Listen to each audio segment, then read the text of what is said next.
Depravity. Something that plagues several corners of the internet. Whether you like to think about it or not, disgusting people lurk everywhere. They're in every community, interacting with countless people, and in the worst cases, interacting with minors. They corrupt even the most wholesome of communities and snake their way into people's trust. But even the slimiest of snakes get the light shined on their dark desires eventually. And while it may hurt people knowing that someone they looked up to or someone who created something they really enjoyed were one of these snakes, it's always important to remember, though, that a bad apple doesn't always spoil the whole orchard. Today, we'll be talking about an incredibly infamous game in the Five Nights at Freddy's community.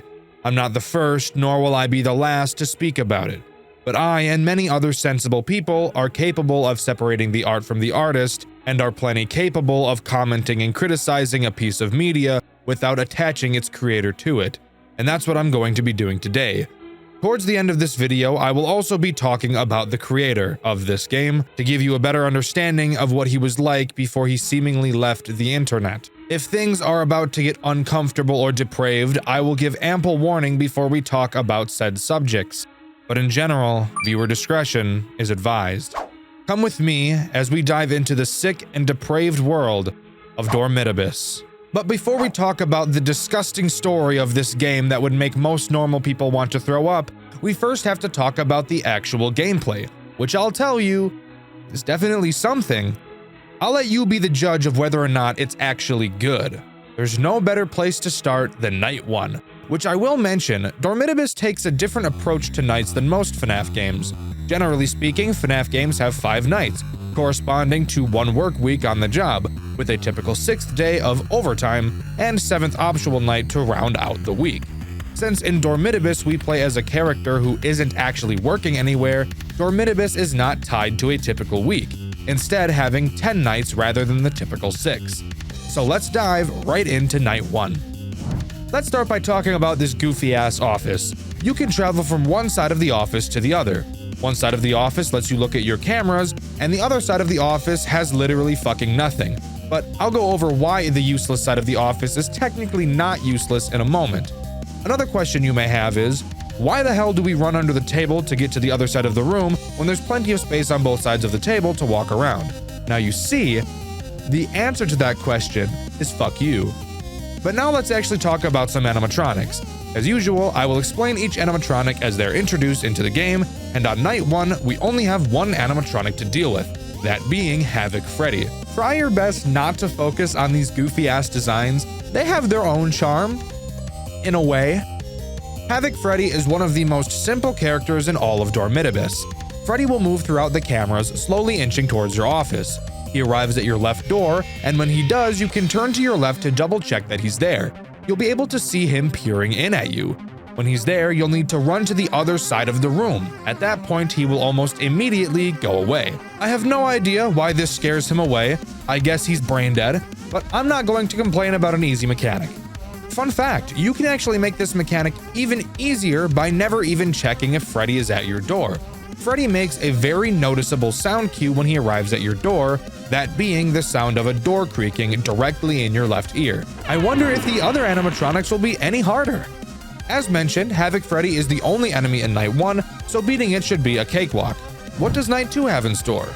Well, night 2 doesn't have Havoc Freddy present, and this is where I want to bring up something about this game that I actually think is pretty cool.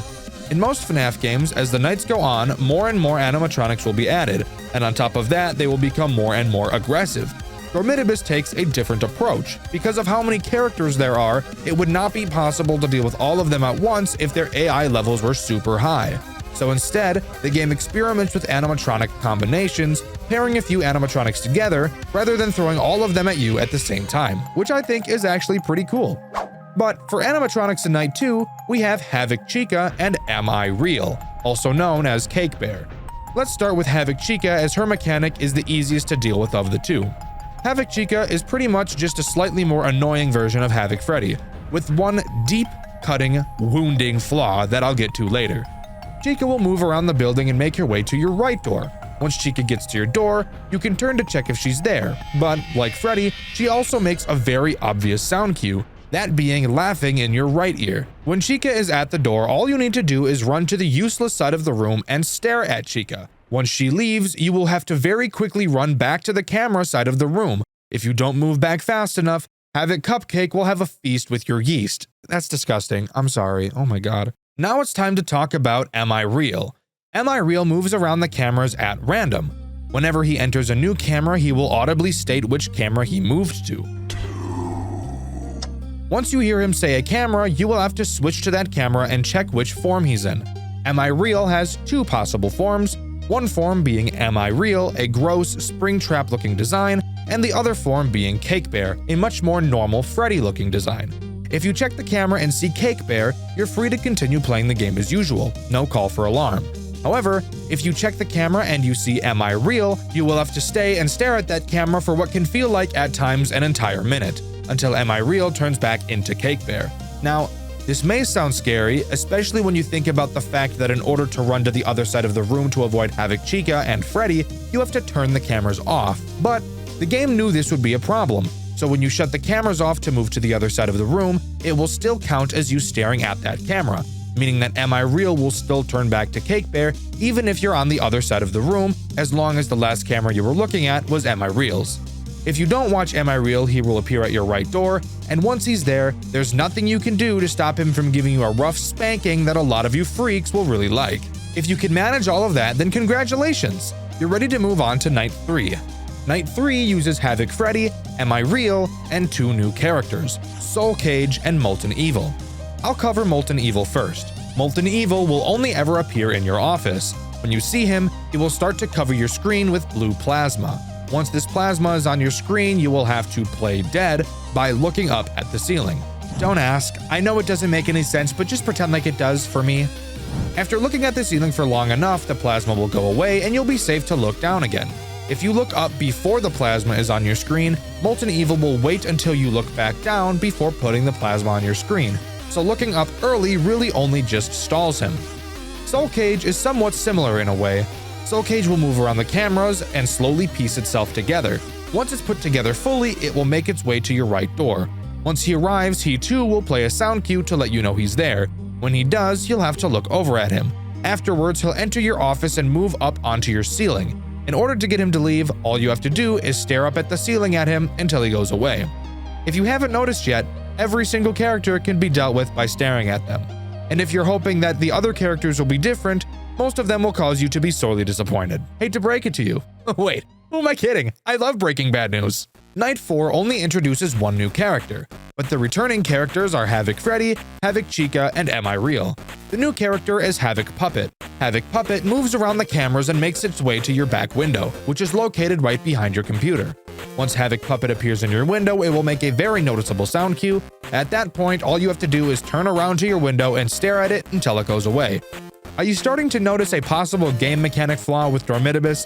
Literally every character is answered by looking at them, and that's literally it.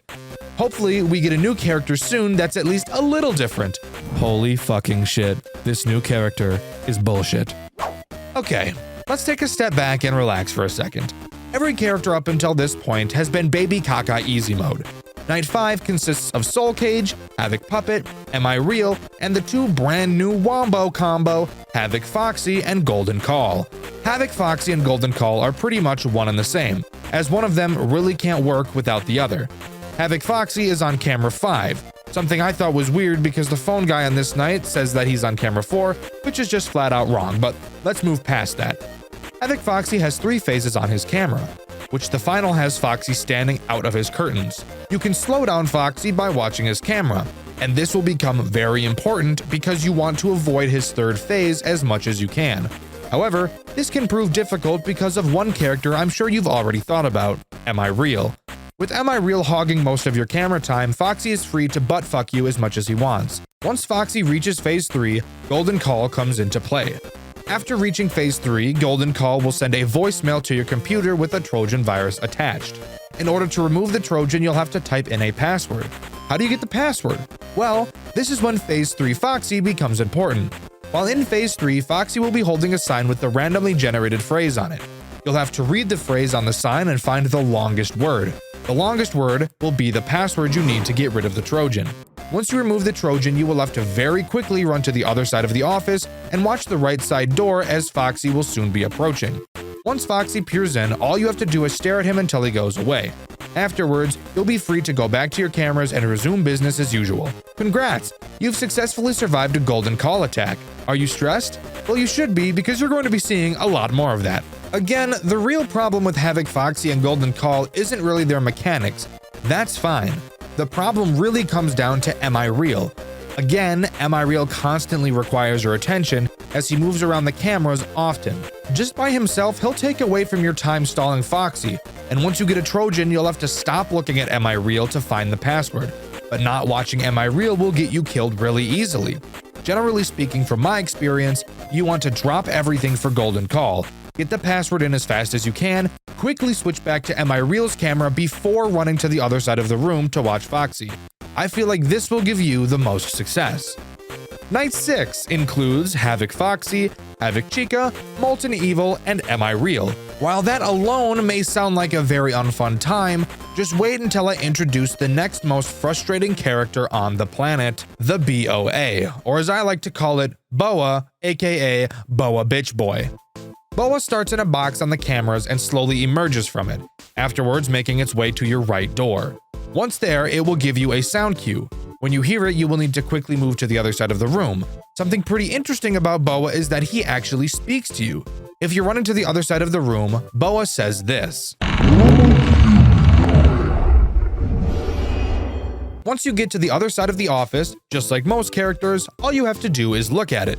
You might be wondering why this character is so frustrating if he acts exactly the same as Havoc Chica. Well, the answer to that question is simple. Boa Bitch Boy sits at your door for approximately 17 years, and that number came from countless hours of crunching the numbers, analyzing algorithms. I promise it's very accurate.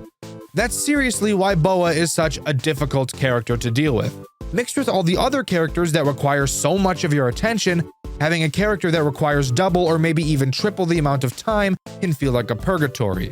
But if you can handle that, you'll be on to Night 7. Night 7 contains Soul Cage, Molten Evil, and the deadly Wombo combo of Havoc Foxy, Golden Call, and Am I Real. No new characters on this night, but I'm sure it's just so that players have some time to find some strategies that can fend off the Butthole Trilogy gang. Night 8 is where this game cranks the dial up to 1,000. While it introduces no new characters, the combo of characters present is enough to make any grown man cry. I know I did.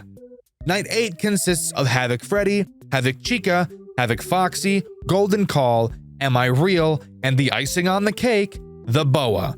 This lineup of characters is actually so disgusting, I find it difficult to use vocabulary fitting enough to describe my disgust. I could dish out 100 vulgarities, and it still wouldn't be enough to portray the feeling of dread you get while trying to beat this night. The Wombo combo mixed with the Boa is already bad enough, but throw Freddy and Chica into the mix and you're itching for somebody to commit quintuple homicide on everybody in their domicile. This is probably the most infamous night in this entire game. There's a one-on-one boss fight on a later night, but that doesn't even compare to this bullshit. You want to know the main issue? The main issue is that this night is entirely dependent on luck. That's the worst part. Most people who play FNAF will tell you that luck is the most unenjoyable part of any FNAF game because it doesn't matter how much you practice. Your chances of winning is entirely dependent on whether or not the game decides to fuck you in the asshole. And for some unfortunate people who played this game soon after it released, had to deal with an absolutely foul bug. Remember when I said that Chica had a terrible flaw? This is the time where I get to explain that flaw to you, the viewer. Chica used to have an incredibly glaring bug, that being, you would hear Chica laugh, signaling for you to move to the other side of the office to stare at her. So you do, but as you turn to look at her, she won't be there. Moments later, Nightmare Cupcake would kill you, almost like you ignored Chica altogether, but you know you didn't, and she just didn't appear. This would happen incredibly frequently. Fun fact, it was actually this exact bug that made Dawko give up on this night and skip it. I can only imagine how incredibly frustrating it must have been for players to pour so much time into this night, get to 6 AM, only to then die because Chica decided she didn't want to work. Absolutely foul. I never had to deal with this bug, so it appears to not be a problem anymore, but let me know in the comments if you've experienced the problems with this Havoc Chica bug. If you can somehow manage to keep your sanity intact through night 8, then you can finally move on to night 9. And let me tell you, it will feel incredibly underwhelming because night 8 is so much harder. Night 9 consists of Soul Cage, Havoc Puppet, Havoc Foxy, Golden Call, Molten Evil, and Am I Real? Can you figure out why this night is easier than the previous? Yeah, you're exactly right. It's because the boa isn't there to slam your dick in a car door. I don't have much to say about this night, honestly. The voice acting of the phone call is pretty questionable, but I'll talk more about the phone calls in a while. Night 10, however, I do have something to talk about. Remember how I said one of the nights in this game is a one-on-one boss fight? Yeah, this is that night. You go up against a character you haven't seen before named Garvey. Now, since Garvey is the only animatronic on this night, you may think it's going to be easy. And while I'd say it's still easier than night 8, it's definitely not easy by any means, so get that thought out of your head right now, bucko. So I'm going to warn you ahead of time that Garvey's mechanics are not technically difficult, but you'll understand why he's such a pain in the ass as this explanation goes on. Let's get one huge problem out of the way. You're only allowed to be looking at the cameras for a specific amount of time throughout the night. The more you look at the cameras, the darker your vision gets. It's definitely slow, but once it starts to get dark, you'll totally be able to tell. Garvey can attack from 3 different locations. Think of these locations as the left, the middle, and the right. Left and right are the most straightforward. You will have to listen for Garvey's laughter. This will give you a pretty clear indication of which side he's about to attack you from. At this point, you must open up the cameras. This is the part where I should mention that there's been a vent toggle button on the cameras this whole time. I never brought it up because it hasn't ever been important up until this point. After you pull up the camera and toggle the vents, you must click on the vent of the side Garvey is coming from. This will temporarily slow him down. At this time, you must very quickly run to the other side of the office and stare at the door he'll be coming from. Beating him to the door is key. You have to be staring at the door before Garvey peeks in, which can be challenging because you need to be fast. Like, really fucking fast. It will not feel remotely fair, but as you start to learn his speed, it will get slightly easier. Which, like, no fucking shit, that's how practice works. Insane that I have to explain to you how practicing works, and yet, here we are. Now, there will come a few times where you will hear his laughter in both of your ears. At this time, all you have to do is look straight up at the ceiling. You'll be able to see him staring back at you. Keep staring until he disappears, and you'll be good to continue. Honestly, the best part of this night is that you don't have to deal with Golden Call. God fucking damn, I hate that stupid ass animatronic bitch. But if you can manage to hunker down and deal with all of the garbage for long enough, you'll be able to beat night 10. But what happens then? Well, a cutscene plays. At our desk, we will be able to see a heart on the table for some reason. As we're confused, wondering why it's there, Garvey shatters the window behind us and begins chasing us through the building. We get trapped near a door and enter one final spacebar mashing minigame. The screen cuts to black and we're shown a gravestone of a John Wright, stating brat, scum, waste of air. So, that might seem confusing to you. So I suppose it's time I explain a bit about the lore, huh? Bear with me, as this is not one of my strong suits. So that John Wright on the tombstone is us. We've been playing as John Wright, as is mentioned in the Night 1 phone call. A man by the name of Peter is the phone guy, and he's the one calling us throughout the nights. He claims he used to be a security guard at Freddy Fazbear's.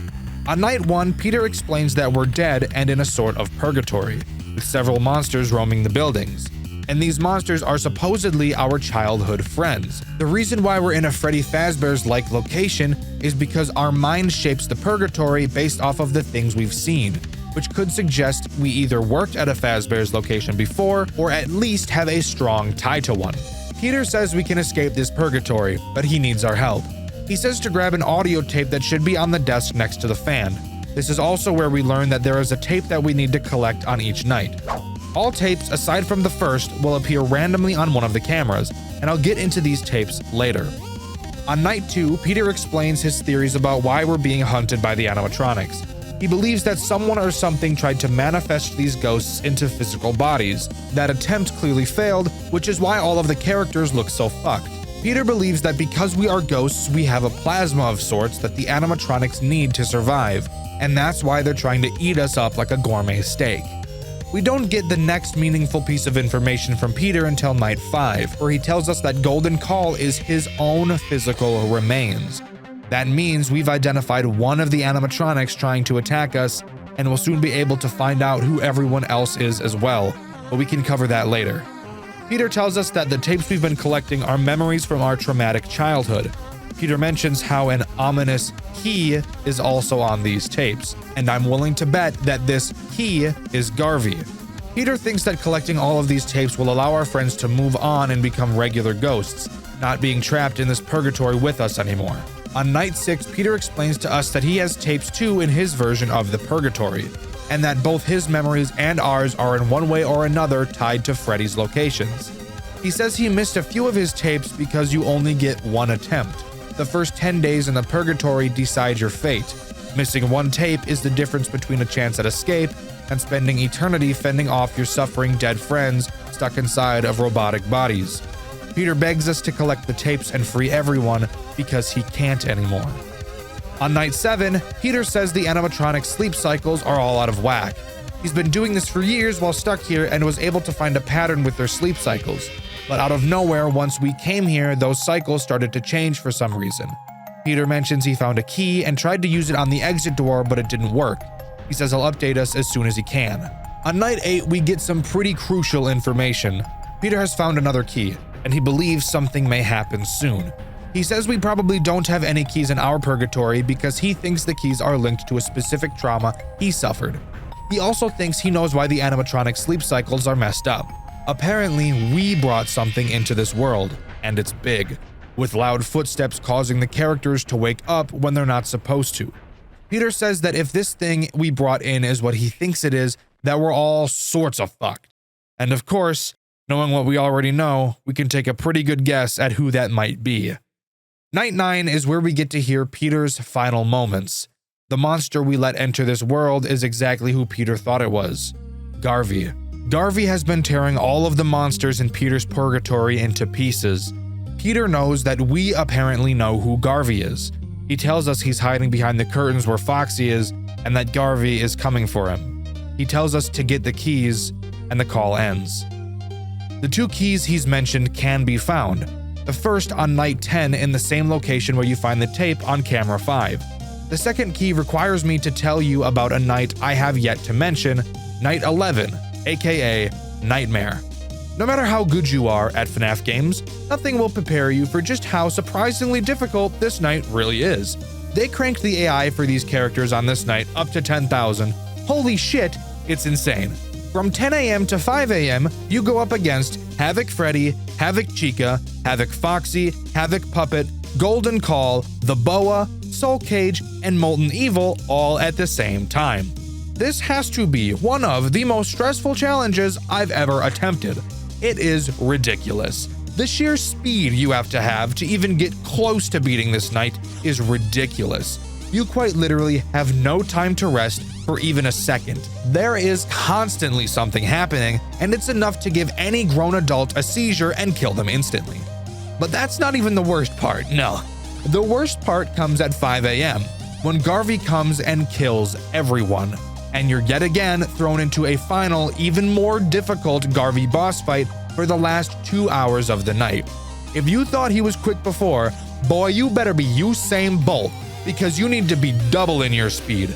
It is insane how fast you really have to be if you want to be able to complete this night. But if you can manage to beat this night while grabbing the second key that's on camera 8, congrats! You're almost ready to achieve the good ending. There are a few prerequisites required to get the good ending. The first is getting the 2 keys. Check. The second is collecting all of the tapes. Check. The third is beating night 11. Check. The fourth is listening to the 10th tape. Come to think of it, we actually haven't dove into the tapes yet, so we'll do that now. But here's that warning I mentioned at the beginning of the video. The topics that take place in these tapes are highly disturbing and are one of the main reasons why this game is so controversial. Viewer discretion is heavily advised. The 10 tapes you collect throughout Dormitabus tell the story of Garvey Wright, John Wright's, our character's, brother. The tapes go over Garvey's plan to murder several children and stuff them into the suits in his father's establishment. There's another minigame you can play in Dormitabus called Cardboard Theater. where you play as Garvey and live out a few of the scenarios mentioned in these tapes. Not only did Garvey murder several children, he also murdered his brother Peter. Yes, the same Peter who was calling us throughout the game. In the cardboard theater, we get to watch the spring lock failure happen to Garvey before he has the chance to kill John and leave no witnesses. Garvey's father soon sells the Cake Bear establishments because of the controversy, and it gets bought and turned into what we now know as Freddy Fazbear's. John gets a job at the Fazbear Fright location from Five Nights at Freddy's 3 and goes head-to-head with his brother, who in this game's story basically took William Afton's place as Springtrap. And as you know if you've played FNAF 3, John burns the building down and kills himself as well. After his death is where Dormitabus takes place. By collecting the tapes, collecting the keys, and beating Cardboard Theater, John is able to send Garvey to hell while setting the rest of the spirits of his dead friends and brother free. Dexter, that sounds pretty normal for a FNAF-style game, I hear you saying. Why did you tell me that viewer discretion was advised? Well, that's because of the contents of Tape 3, and a specific news clipping that you see near the end of the game. In Cardboard Theater, you will need to recollect the 2 keys you collected before while playing. At the end of this minigame, Cake Bears will be unlocked, acting as the final 12th night of Dormitabus. The only 2 characters present in this night are Cake Bear and Havoc Puppet. I won't spend too much time explaining this night since you only ever have to beat it once. Cake Bear will move around the map and make it to your desk. You can stall him by lighting the candle on his cake, but I'm not sure if I'd actually do that because it drains power. Once he gets super close to your desk, quickly pull up the camera and he should go away. Havoc Puppet can appear randomly on any camera and will block your view. Since watching Cake Bear is essential, you'll want to get rid of the puppet. Simply staring at the puppet will cause it to go away, but sitting in the cameras will cause the battery to drain incredibly quickly, so it's best to wait until the battery is fully charged before dealing with him. If the battery goes dead, Havoc Puppet will disable it, which will lead to an inevitable death to Cake Bear. After beating Night 12, you'll be greeted to the FNAF 4 box. You must use the 2 keys you've collected to open it, and several news clippings will be given to you, each detailing the gruesome murders of some of the children at the hands of Garvey. But I'll cover them in just a moment. Back to the tapes. I referenced Tape 3 being the most alarming of all of them. Rather than explain it to you, I'll just play it. My God! This is most certainly beginning to be fun. There's this hot 15-year-old that was part of the kids' friends group. You know, it was fun.